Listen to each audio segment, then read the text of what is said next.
welcome to the Creaky Pines Podcast. This is a podcast dedicated to my knitting and crafting adventures, if you care to come along. I would like to thank any new viewers for finding my little corner of the interwebs. Hello, and thank you for coming. If you're a returning viewer, oh my goodness, thank you so much for hanging in there and coming back to another episode. I greatly appreciate your love and support. Some other things, to find me on the interwebs besides here on YouTube, you can find me on Instagram at Creaky Pines and on Ravelry as Bethany Meeker. For show notes, I will have a link below that will lead you to my blog where I post my show notes. So yeah, let's go ahead and get started with all the fun nitty goodness. So I have a couple finished objects which I'm super excited about. And the first is, and this is a sad one, which I should have done ages ago, but it's my first baby knit, and I have a 15-month-old daughter. So I've attempted to do baby knits before, but I just wasn't in the headspace to do so because I had very little precious knitting time and I didn't want to give it up for somebody else, which I know is totally terrible. I'm a mom, I need to sacrifice everything. But I finally knit Emma a hat, and it is the beloved bonnet by Tin Can Knits. You can see here I did the toddler size, and it took a while for her to actually keep it on her little noggin. And this is the first time I've ever done an I-cord, and I don't know where this has been all my life. This is super fun, super easy to make, and this is probably one of my quickest knits. I was able to do this in a matter of 2 days. So here we go. And she looks absolutely adorable wearing it. We went to the pumpkin patch this weekend and it was frightfully cold. We completely skipped the 50-degree range and went straight from 60s, 70s to 40s with gale force winds. But it was sunny, so that was lovely. But I'll talk more about that later. But the yarn that I used, I actually held double. It was a fingering weight, a 3-ply fingering. So it's a 75 Corriedale wool, 25 nylon blend. And this is from Yarn Geek Fibers. And this is their Ida B. Wells Barnett colorway.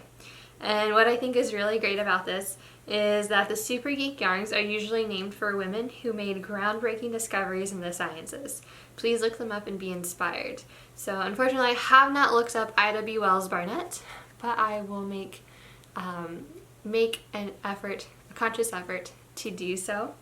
And this was just a really fun colorway. So here's what I have left over all caked up.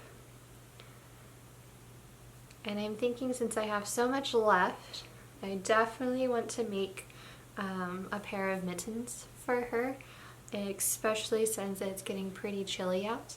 And I think I kind of want to do a pair that has like a really long I-cord in between the mittens, because we have an issue with her losing her passies. I can only imagine her, and shoes, she'll lose a shoe somewhere. I can only imagine her losing a hand knit mitten, and I'd like to have like a cord between them that runs through her coat. So I will be on the lookout for mittens to go with her little bonnet. So I'm very pleased. So that is the first finished object. And the other one is, you can see I am wearing, is my very own very first design, my very first shawl design. So let me take this behemoth off. This took 3 skeins to help, well, also had to have enough for tassels. But this is a triangular shawl with an all-over bobble pattern on it. And it has eyelets on the side. Let me find the top here. Goodness, there we go. So here we go. I am so ecstatic about this. I have the pattern all written up, little tassels. All I have to do is actually go out and take pictures, do a little photo shoot with my shawl, and I need to put out a call for test knitters, so I'm very, very excited. But this thing is huge. Oh my goodness. Just, I think I measured it, it was nearly 60 inches wide. Nope, it was more than 60 inches wide. I think like 67.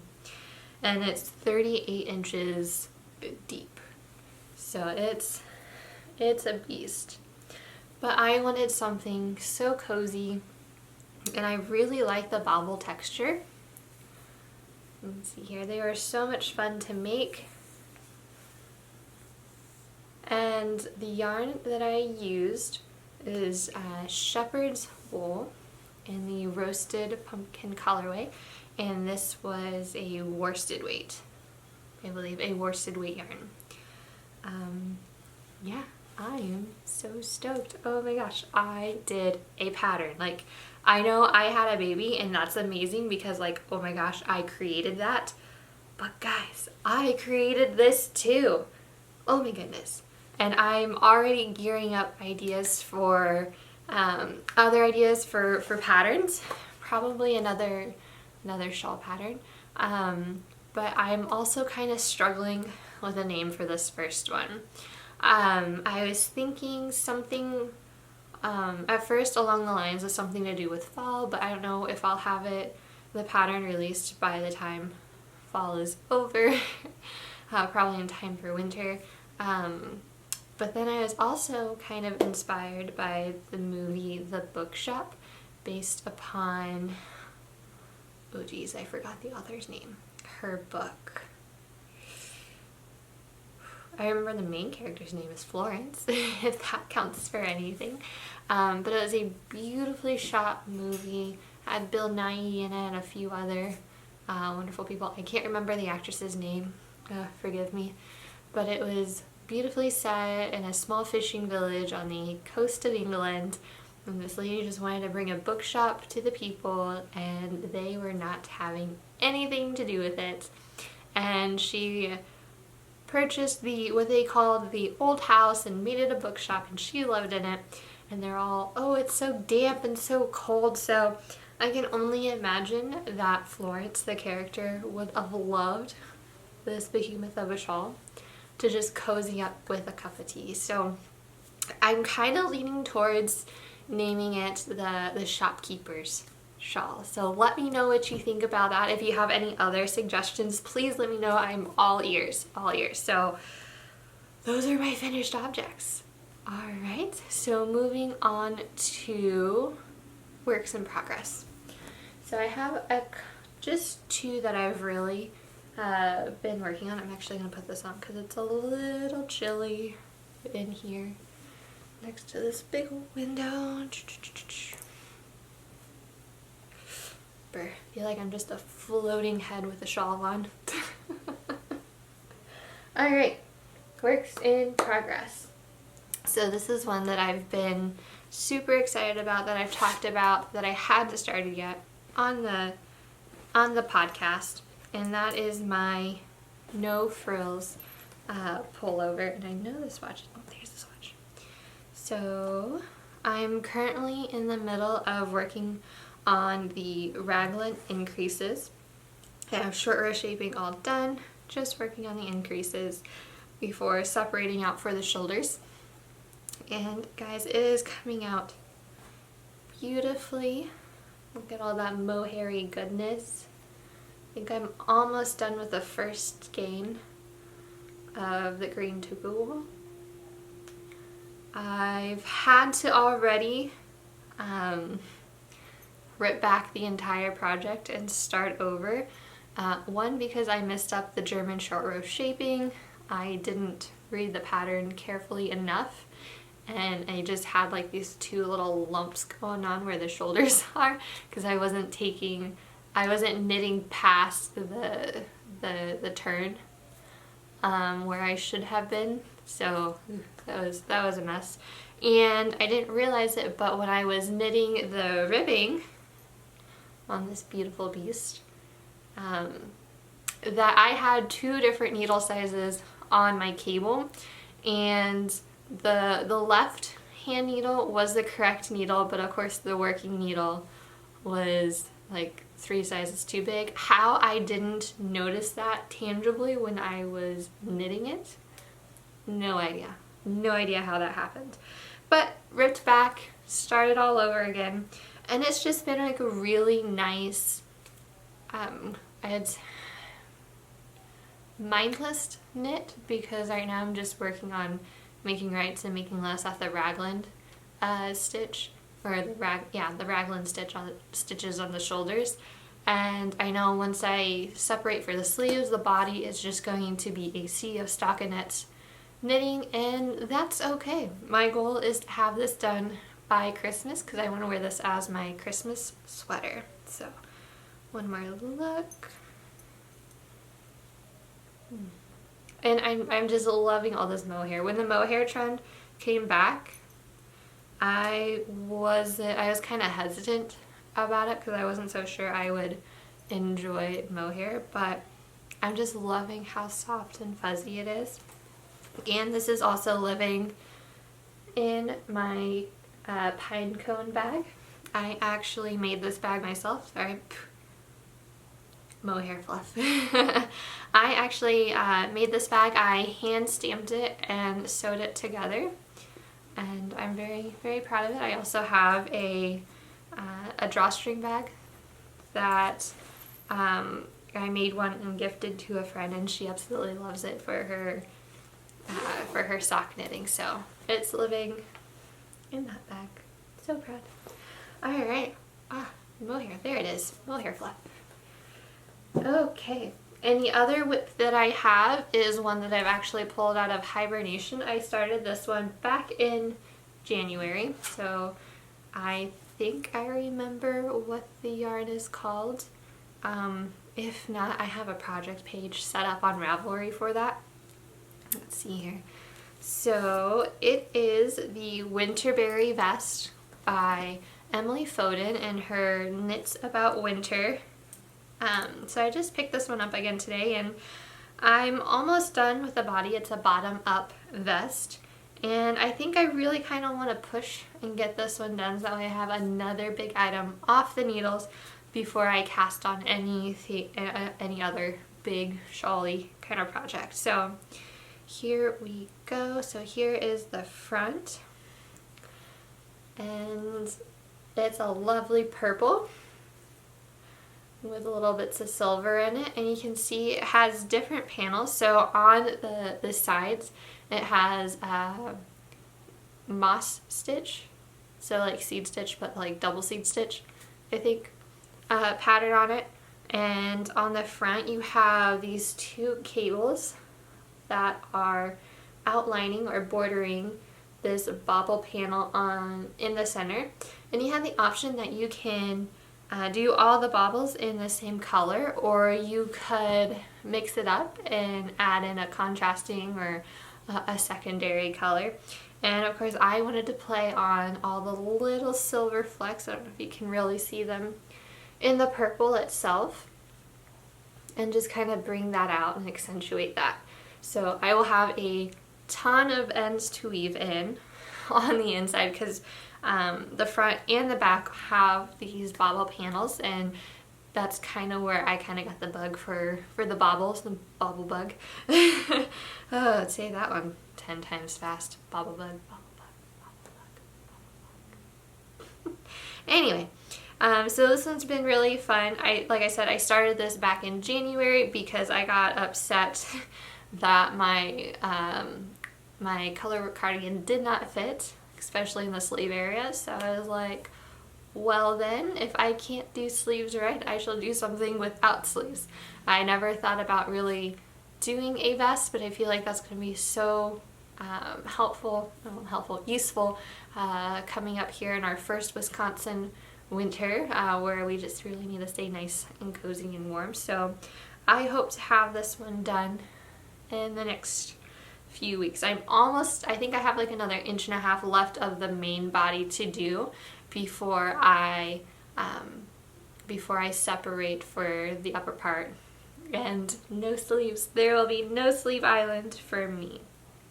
But this yard is, let's see here, I don't have a tag. They're both of the same brand.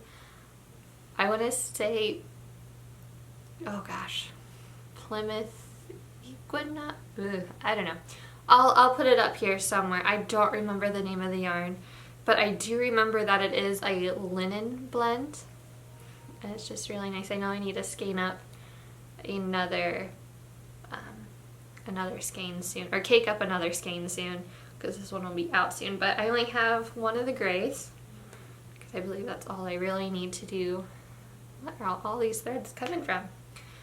I really just need one to do the bobbles, and then I'll have plenty of extra to do something with. Maybe knit something for Emma again. Who knows? Who knows? But those are my works in progress. Let me get this one put away. Oop, needles jabbing everywhere. And it's just kind of fun to have, I don't know, a nice texture project to work on. Something a little more focused, or you have to focus just a little bit more on. Alright, so I actually have something different to talk about today. I was inspired to get these two items when I was purchasing a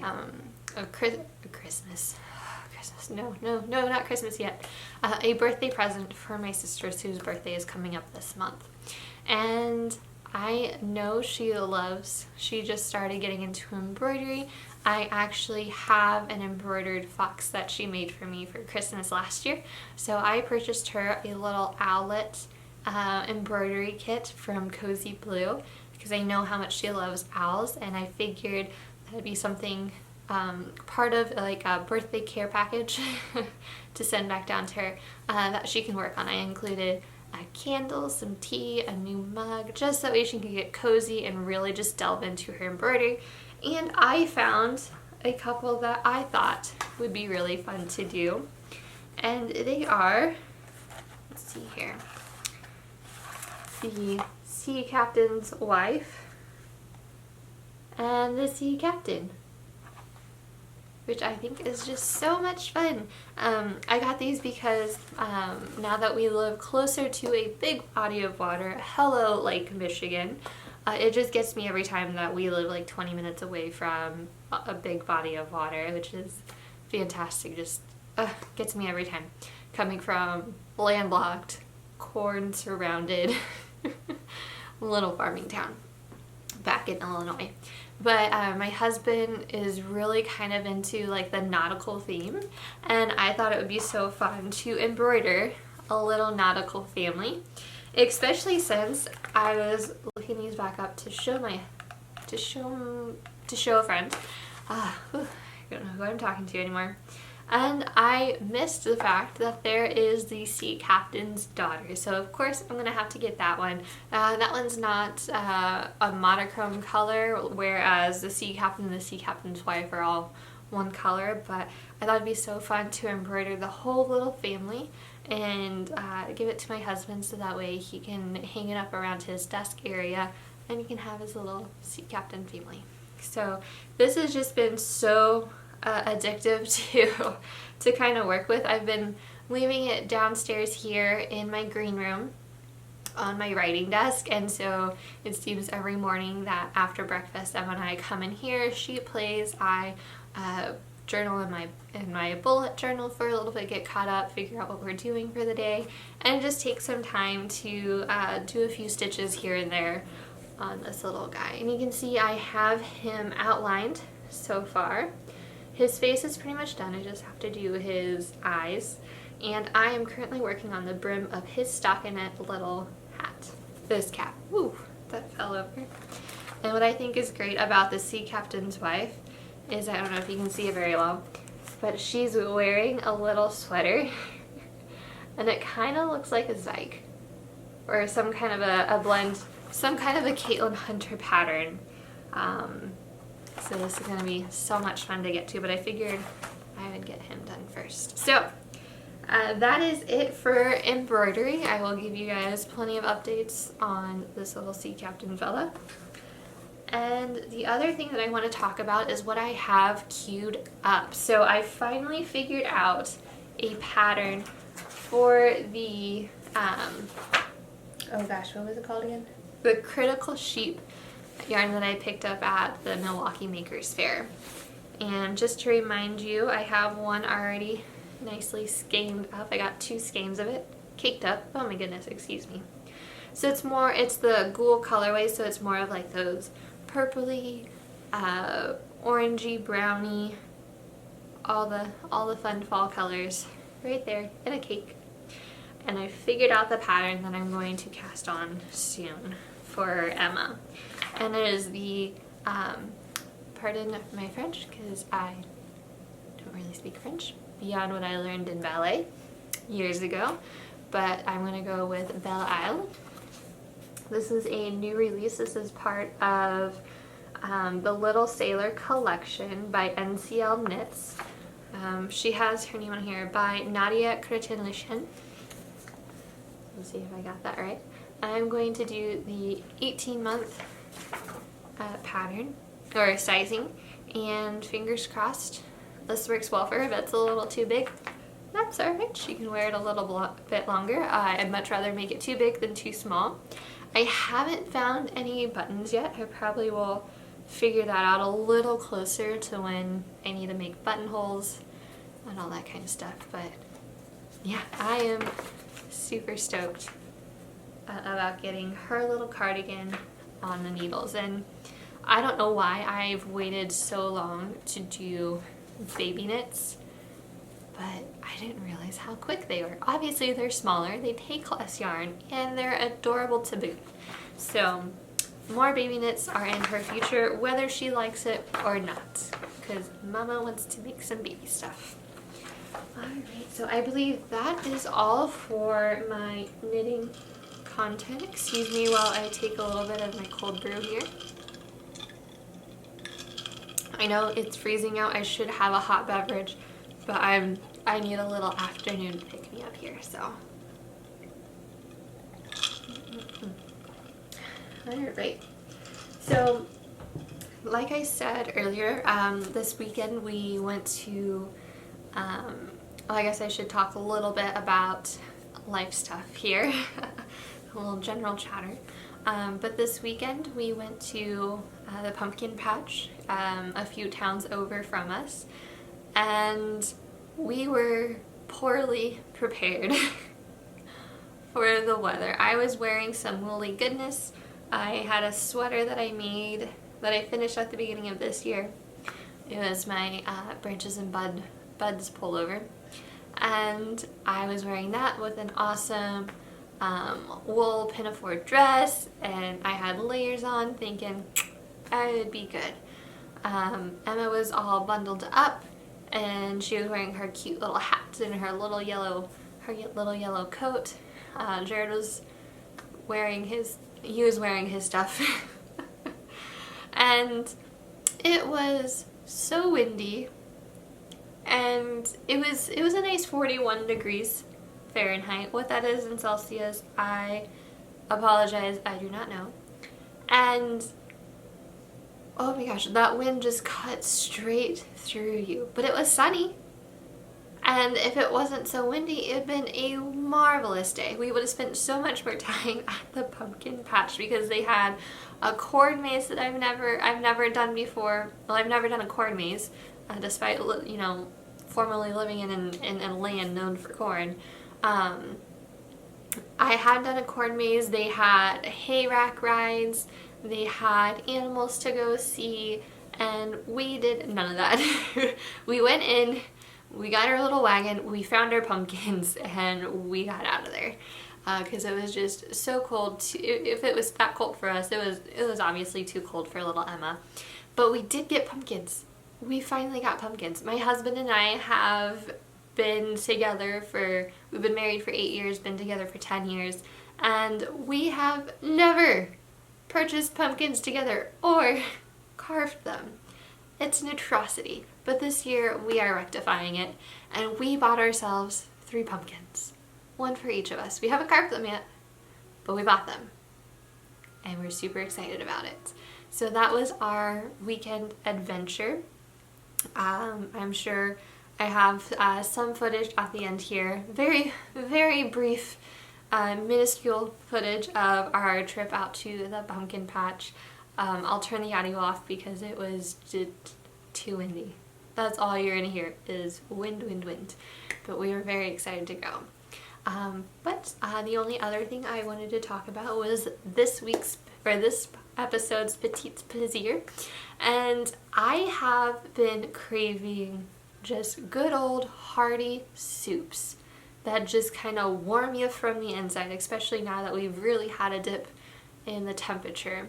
And I have a couple that I will be working on getting recipes up on the blog for.